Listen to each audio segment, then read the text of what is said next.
saya M. Raja Arasi dengan NIM B119330 dari Fakultas Hukum Universitas Jambi. Di dalam video ini saya akan menjelaskan tentang hukum dagang. Video ini saya buat untuk memenuhi tugas dari Ibu Erlina Manik, SH MKN. Selamat menyaksikan. Pada umumnya, hukum dagang adalah hukum perikatan yang timbul dari lapangan perusahaan. Hukum dagang ialah hukum yang mengatur tingkah laku manusia yang turut melakukan perdagangan untuk memperoleh keuntungan, atau hukum yang mengatur hubungan hukum antar manusia dan badan-badan hukum satu sama lainnya dan lapangan perdagangan. Ahmad Ihsan mendefinisikan hukum dagang sebagai hukum yang mengatur masalah perdagangan, yaitu masalah yang timbul karena tingkah laku manusia dalam perdagangan atau perniagaan. Sejarah lahirnya hukum dagang di Indonesia.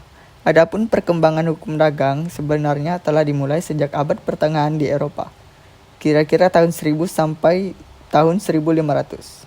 Hukum yang baru ini berlaku bagi golongan pedagang dan disebut hukum pedagang. Kemudian pada abad ke-16 dan ke-17, sebagian besar kota di Prancis mengadakan pengadilan-pengadilan istimewa khusus menyelesaikan perkara-perkara di bidang perdagangan.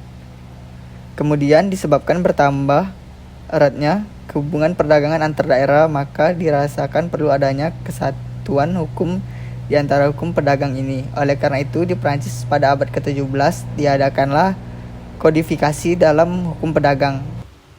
Kemudian kodifikasi hukum Prancis tahun 1807, yakni Kode Sivil dan Kode Komersi, dinyatakan berlaku juga di Nederland pada tahun 1838.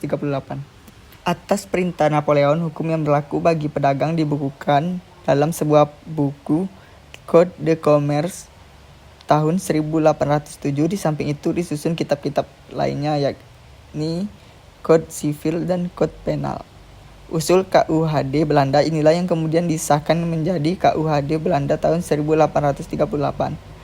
Akhirnya berdasarkan asas konkordasi, maka KUHD Nederland 1838 ini kemudian menjadi contoh bagi pembuatan KUHD Indonesia 1848. Pada awalnya hukum dagang berinduk pada hukum perdata, namun seiring berjalannya waktu, hukum dagang mengkodifikasi atau mengumpulkan aturan-aturan hukumnya sehingga terciptalah Kitab Undang-Undang Hukum Dagang.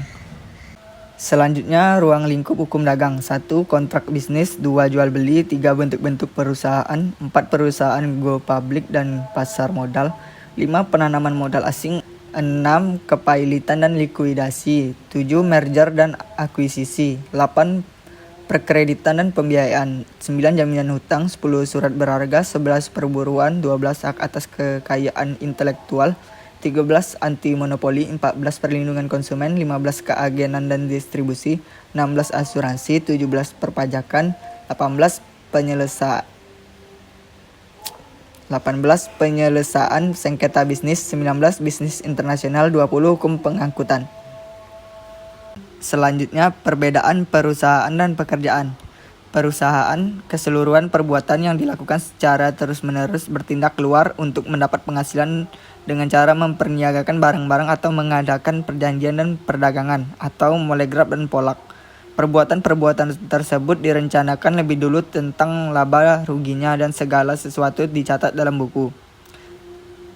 Dan pekerjaan, menurut Polak, pekerjaan dapat direncanakan tetapi tidak memperhitungkan laba dan rugi, melakukan tugasnya atas dasar kualitas pribadi, keahliannya.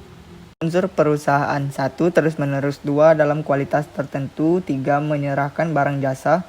4. Membuat perjanjian perdagangan. 5. Laba. 6. Pembukuan. 7. Terang-terangan. Unsur-unsur pekerjaan. 1. Tidak terputus-putus. 2.